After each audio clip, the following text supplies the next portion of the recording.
Happy 2013. We're talking to Jim Cooper, the personal trainer at my local gym that I actually use. I've used for a while now. And we're talking New Year's resolutions, diets, we're talking fitness, and more. Stay tuned.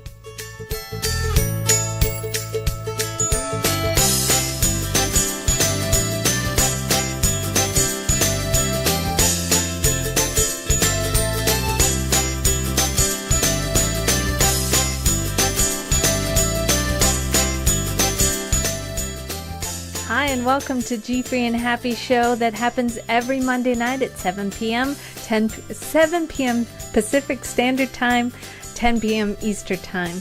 I'm your host, Kathy, and welcome to the show tonight. It's going to be a great one. It's the first show of 2013, and what better way to start with fitness, health, diet, lifestyle, all my happy thoughts and fun that go into my daily routine. We're starting with Jim Cooper, who's a personal trainer. There's a picture of him now. Personal trainer at our local gym, and he's becoming quite the celebrity now. I talk about my experience with him, and oh, by the way, I know who he is. This person uses him, and so he's gaining a lot of popularity because he's actually very good at what he does. So he'll be on in just a few minutes. But I also wanted to talk about, because I haven't had a show since right before the holidays. So I wanted to do all of January with healthy lifestyle people on, guests.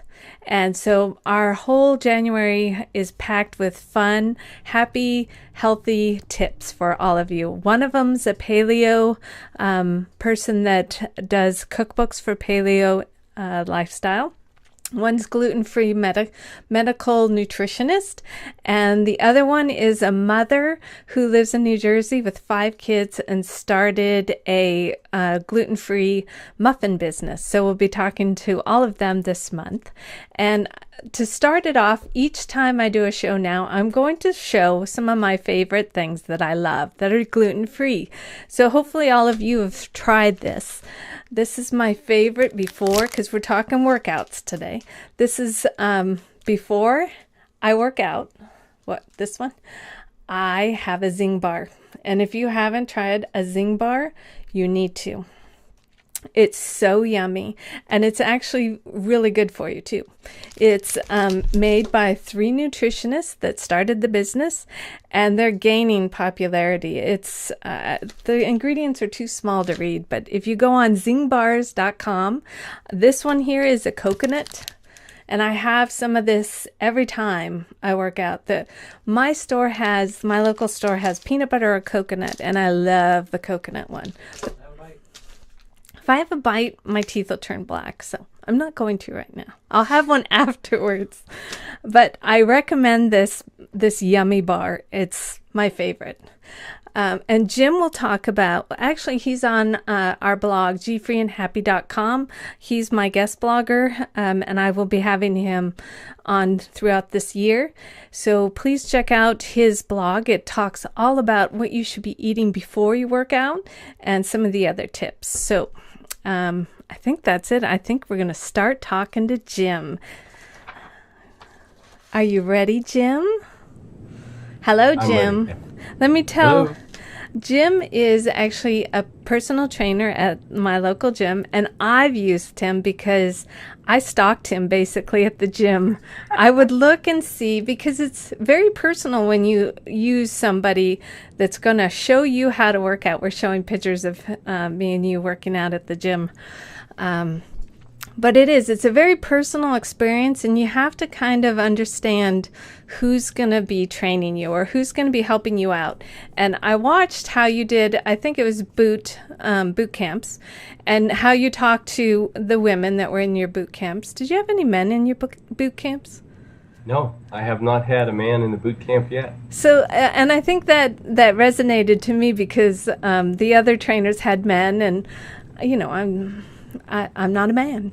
And so you would talk to all the women and just talk about, okay, you're doing this wrong, but do it this way. You're just very good with talking with women and fitness and explaining what's going on. So I stalked him for a little bit, and I finally, my husband kept saying, you need to, if you feel because I have injuries, and I need to make sure I don't hurt myself anymore. And I wanted to make sure the person that I picked to help me work out and find my lifestyle that I wanted, a healthy lifestyle, I needed to pick somebody that would listen to me. So Jim was it. I picked him a while ago, and my goal was to be stronger, especially in my injured areas. I needed to be strong and healthy. And so we're going to talk about how you gauge tonight on what you're doing. Your workouts should they, the end results should happen. And my end results are that every single day I get stronger. And you've done such a great job with me. Okay, see, I'm going to talk too much because I really enjoy your services. Let's hear about Jim. Go ahead, Jim. Tell me a little bit about yourself. All right. So I am a personal trainer at Duval Fitness. I've been there for just about 2 years now. And this is a little bit of a new wrinkle for me. It's something I've done casually and kind of non-professionally for most of my life. So we'll just say 30 plus years. That's close enough. And now I'm actually doing it professionally at the club, and I've been involved in a lot of different sports. I've been a firefighter, I've been in the military, so I've seen a lot of different angles on fitness and all the different things that go into being fit. Fit is kind of a catch-all term, but we'll use it for brevity's sake, I guess. And it's something that I very much enjoy. I mean, I have a really good time doing it. I work, my clients work hard, I make them work hard, but we also try to do it with a little sense of camaraderie, because I know what it feels like to be in the gym and to feel uncomfortable, to think that people are looking at you because you're sweaty or because you're not dressed right or because you're overweight, whatever it is. We need to get rid of those fears, and we need to be able to relax and enjoy a workout. You talk about that a little bit on the blog on my GFree and Happy, but before we go into the question, let's talk about that kind of scared, that people have myths about personal trainers and gyms. What can you tell them? Like, feeling really self-confident or conscious about, working out. Like some days you want to go, oh, and stuff, and you're kind of like, who's watching? Who's looking? What am I wearing? Yes. Right. It's a natural thing. We all do the same thing in almost any kind of a crowd. Most of us, parties, school get-togethers, family reunions, whatever. We all worry about how we're perceived by everybody else, including me. I am lousy in groups of people. I always worry about the same thing. So. But what I notice a lot is that women are extremely self-conscious about that, and I think there's a myriad of reasons that that's true. A gym is perceived kind of as a male hangout, if you want to call it that. That's actually not true anymore. A huge percentage of gym memberships in the United States are female. And it's almost 50-50 now, male-female. A lot of the things that you see in health clubs are there because the female clientele have increased so much and demanded so much. And some are great. A lot of them are great. One is cleanliness. I don't even want to think about some of the stuff in some of the places that I've worked out in. But you'll notice a lot of gyms now, if they want to have a good female clientele, they will keep the place clean, which is a major plus. It's a plus for all sorts of things. Um, and it's important to remember when you come into the gym that you're there to work out, right? You're there to train. And everybody who's in there pretty much is there for the same reason. We're all going to get sweaty. We're all going to roll around on the floor. We're all going to make grunting noises. We're going to, do things that we would never be caught in public doing. But that's just part of coming to the gym. There is no other way to do it. And if you can find a trainer who will just help you relax and enjoy it, have some fun with it, that's a key piece. That's a huge piece. Yes, it is. Yes, and that's why I have you on tonight. Okay, so let's go to the first question. As a trainer, what do you think about the New Year's resolutions? Can you give us advice on how to start good workouts that last all year long? Okay, so let me give you some numbers here on resolutions. Only about 45% of the people out there make resolutions, New Year's resolutions. And guess what the top resolution is? Workout. It's to lose weight. Huh. Of That's course. the biggest resolution made. So that's the good news. The bad news is that within the first week, 25% of the people who made that resolution have already blown it.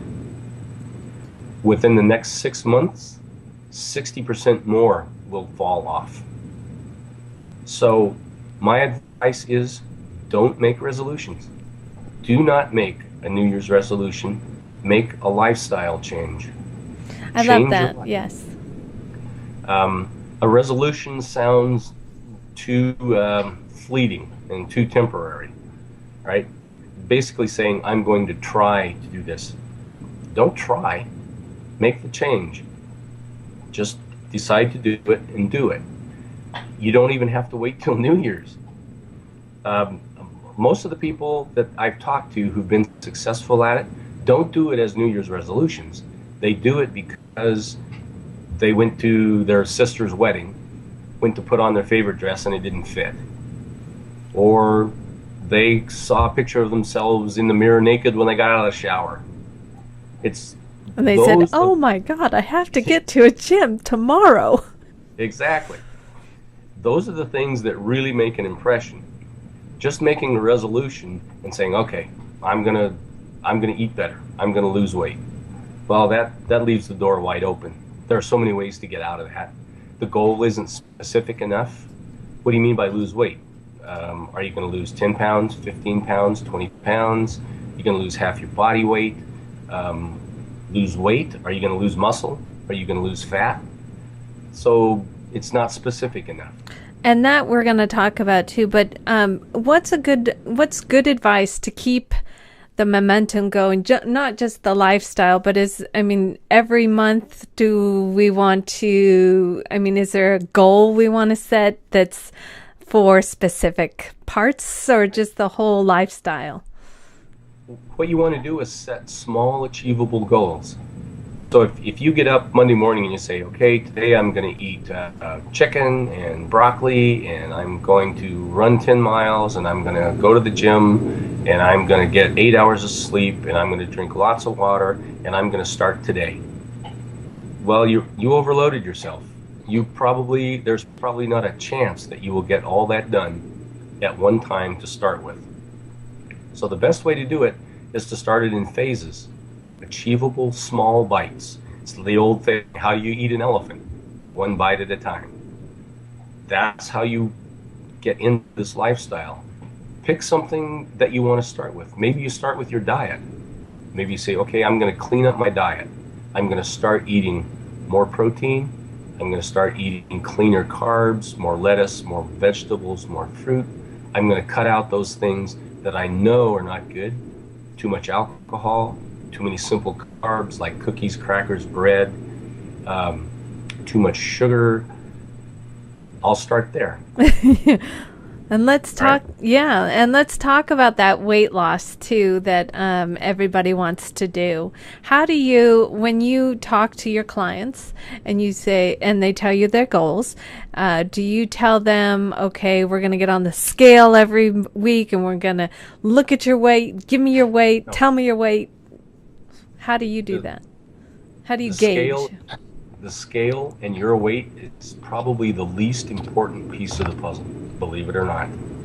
The reason that is because the changes that occur, a lot of the changes that occur in your body as you start to change your diet and you start to work out, are not visible. They don't show up on the scale. They don't show up when you look at it. Look at yourself in the mirror. But think about it this way. I buy a new house and I decide to have new carpeting, a new kitchen, a new bathroom, and I'm going to paint all the walls in the house. So then in order to gauge the progress of that project, I go stand out on the curb and look at the house from the outside. How do I gauge how far along it is? Do I know what's changed? No. Your body's the same way. And isn't as you go along and you get stronger, doesn't muscles and do they weigh a little bit more? Exactly. Muscle weighs more than fat, and as the muscle begins to build and the fat begins to decrease, I you like may that. actually gain a little weight, which is a scary thing. That's usually one of the things that scares people away, and they believe that it's not working when in fact it is. There are That's a good point. other things that are easier to gauge your progress by: how you feel, how you sleep, how your clothes fit. When you start a good workout program and you get it on track, go out and buy a pair of pants that's a size or maybe two sizes too small. Put them away in your closet. Don't step on the scale. Make sure you stick to your workouts. Make sure you stick to a good, clean, healthy diet. Get plenty of sleep, get plenty of water. 6 months down the road, if it needs to be that long, it could be as short as a month or two, go put those pants on and see where you are. Actually, So there, that's a really good gauge. I could live with that. Getting a smaller pair of pants and then trying them on and saying voila. Because the one of my, time goes by fast, actually, when you it start does, working out. it does. One of my boot camp people went to Germany for the Christmas vacation, and she told me that she had not lost any weight and didn't feel like anything was different. And so I told her, just looking at her from the outside, that I could see the differences, the difference in the way she moved, the difference in the way she held herself. So she was more upright, no slouch. Her shoulders were back, Okay. her legs were stronger. So she went to buy clothes for the trip, and she was 2 sizes smaller than she was at the beginning of the 6-week boot camp. Yay for That's just, her. yeah, that's just in 6 weeks. Wow.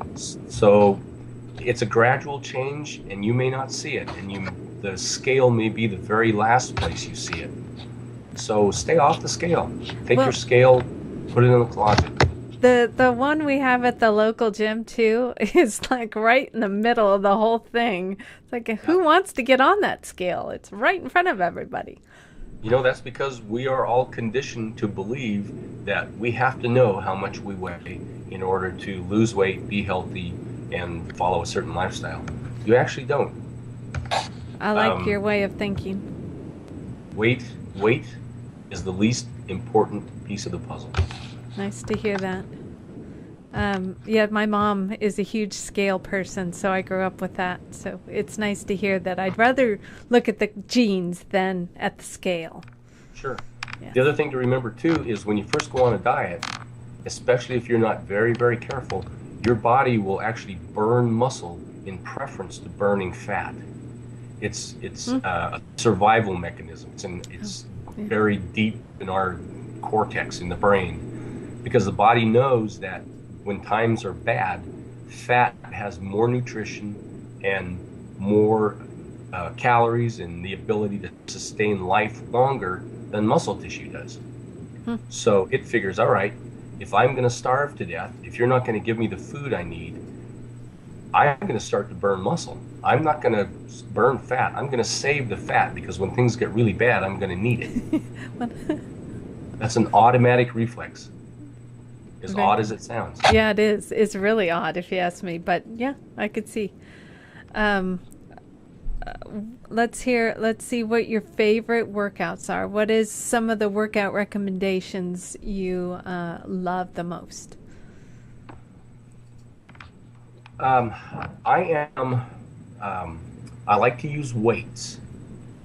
I like to use them to build strength. I like to use them to build endurance. I like to use them to give a good full body cardio blast. One of the reasons that I like to use weights is because stressing your body like that does a couple of things. It forces your body to build stronger bones. For women, that's extremely important. We all know that. It's important for guys too, but it's very important for women. Women have a much higher incidence of osteoporosis. So just the act of lifting weights, just picking up something heavy, forces your bones to adapt to that extra load and to increase the strength of the bone and the structure of the bone and the thickness of the bone. Well, it's funny too, the weights in the gym are never used much at all. So I can always depend on some kind of weight to use. I don't know why that a lot of the machines, and you're always telling me, no, you're not allowed to use. I think I could use one machine in that gym. Otherwise, it is. You have to use the free weights and do that again. I'm getting the muscles. Yes. I do. Are you flexing your guns again? Yes, I am. I like to flex the guns. But Nice I've earned guns. it. Yeah, well, I've earned these guns because but also your the core muscles, you engage those more than with the machines. Because sometimes I see people going, moving everything. Yeah, you can't see me, but my whole body's moving. And not like being really specific on if you're building one part of your, like doing certain parts of your muscles. Right. So I've told you this, and it's just one of my pet peeves. I do not like machines. Machines let you do things to your body, as far as lifting weights and exercising, that you could not normally do. And in a couple of small cases, that's okay. But one of the things that machines do is they focus the stress and your efforts on a single muscle. So you want to work your biceps, you sit down in the Nautilus or whatever bicep machine, and you do curls. So that focuses the stress right on the bicep muscle. The problem is a couple of things. Number one, the body doesn't work that way. The body is designed so that all the muscles and the nerve pathways and the joints work synergistically. So yes, the bicep contracts, but on the back of the arm, the tricep should also elongate at the same time the bicep contracts. Also, it all funnels down to the core. So if you have a real strong bicep and a very weak core, which is not uncommon, you're already in a muscle imbalance. You already are set up for a problem. So that's one of the things that I do not like about machines, is they will let you work a muscle preferentially and ignore all the synergistic muscles. Well, and before I started with you, I did those machines, all of the machines, because that's kind of like, okay, that's right next to the door. You just do them. And then also I would do the treadmill, and I would do the machines like the bike, and I'd just pedal, or I'd read a book, or, I'd never like sweat. It's like I'm at the gym, yay for me, but I didn't really work my muscles until your help. Yeah, just going through the motions, which is really easy to do, won't get you anywhere, because the body's pretty smart. The body will figure out within a very short period of time that you're really not going to stress it all that much. Sitting on the bike, pumping a few pink dumbbells, it's not going to put that much stress on the body, and the old body's going to go, okay, let's see, we've been at this a week, I already know what to expect, I'm as strong as I'm going to get, okay, I'm done. You can go ahead and work out. Pumping a couple pink dumbbells, that's a pretty good one. I haven't heard that one yet. Sorry. All right, so the last question I want to ask is, a lot of people, like you were saying, New Year's resolutions, they fade away. They don't do the workouts. They don't go to the gym. What can you tell people that when that happens, they get frustrated or whatever? Do you have some kind of advice for people like that? So here, there's an old corollary or a teaching corollary that the Native Americans used, and they believed that inside every person there were two wolves. So there was a good wolf or a black wolf, and there was a good wolf, which was the white wolf, the bad wolf, which was the black wolf. So the bad wolf was negative and full of hate and full of self-doubt. The white wolf was full of positive energy and self-belief, and they believed that whichever the two wolves were constantly fighting for control of your mind and your body, and whichever wolf you fed the most became the strongest. So you could either become positive and good and self-reliant, or you could become negative and hateful and basically give up on things.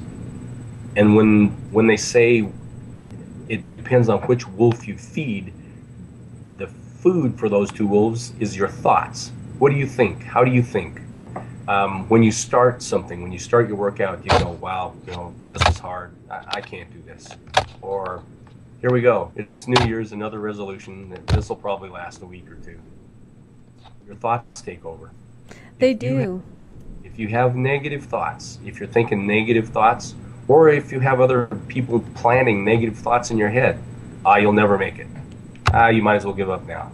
The gym's too far away. Yeah. It's early in the morning. It's early in the morning. It's snowing outside, or lightly snowing. It's cold. Yes. There could be a million things here in Washington alone. Thoughts. Exactly. You have to get rid of the negative side of it. That's the thing that kills 99% of it. Is that negative? Basically, I can't do this. I'm going to try, but I really don't think I can. Well, and then another thing, I know we're all there to work out, but once in a while it's really nice to talk to. I've really gotten to know some of the people that go when my husband and I go, and to hear their stories and why they go to the gym, it really inspires me to get going on my journey too. And I think that helped me a lot as I struggled to get going on my workout. Yep. It does help to hear why other people are there and how long they've been there and what they've come through to get there. Yes. I mean, in the morning when I go there are cancer survivors. There are guys that are paralyzed from the waist down. There's just a whole... There's a nice eclectic group of people that love. I mean, they're all the same people for years too that go same time and see them on the weekends too. And the key to that is they believe in themselves. They believe in themselves. They're not going to think negative thoughts. They're going to think positive thoughts. And when the negative thoughts creep in, which they always will, it's always going to be a battle between the negative thoughts and the positive thoughts. You have to be conscious enough and aware enough of your thoughts to go, no, I'm not going to accept the negative side of this. I'm going to go for the positive side. I'm not going to cancel my workout because it's cold and rainy. I'm going to get down there, see my friends, do a workout, and go home. And then I'll be happier with myself. I'll be happier with my day. You schedule it like you do anything else. I think the scheduling too is a big thing. We always go at the same time. If we don't, then the day goes by. Yeah. It's too easy. Once you miss that golden hour, it's too easy for it just to get pushed off, and then not done. I agree. So you schedule just like anything else. But the reason why I had you on too, and we'll wrap it up now, the reason why I had you on is because I think a personal trainer, especially for people that are just starting out at a gym, or even Jane Fonda helped me out the first time I really got working out. But I think you have to be inspired, and you have to see that, a little bit at a time does a lot of good. And that's true. It really does help to have somebody to hold you accountable. Yes. It really does help to have somebody put their hand on your shoulder and say, it's okay. And you are doing this right. You're not messing up, and keep going. Exactly. Yes. And you're fine. You don't have to be self-conscious. You don't have to worry. You're doing great. Just and you keep can wear those pink sweatpants with, whatever. I the sold my headbands. pink sweatpants and the pink headband too. Yeah. I used to wear headbands when I did the Jane Fonda workout. And those little, what are those things called? The scrunchy leg things? Leg warmers? Yeah. Let's don't even go there. I We know. date ourselves when we do this. I know. Well, Jim, it was so great. And everybody can log on to jimbobsfitnessblog.com and check out who Jim is. And also at GFreeandHappy.com. He's a guest blogger, and he will be doing another one soon because I'll be asking him to. Thank you for inspiring us for the first part of 2013, Jim. Thanks, Kathy. Thank you very much for having me on. I appreciate it. And I just want to wish everybody good luck. Don't give up. Think positive. Believe in yourself and be patient. Nicely said. Thanks, Jim. Okay. Okay, so I'm going to be doing a lot of these fun and happy shows because this is what makes me happy, fitness, health. I've got some great guests on for January 2013, so stay tuned and check out GFreeandHappy.com and like my Facebook page. It's on my website at GFreeandHappy.com. One more thing, subscribe to my newsletter too. Until next week, thank you again for watching.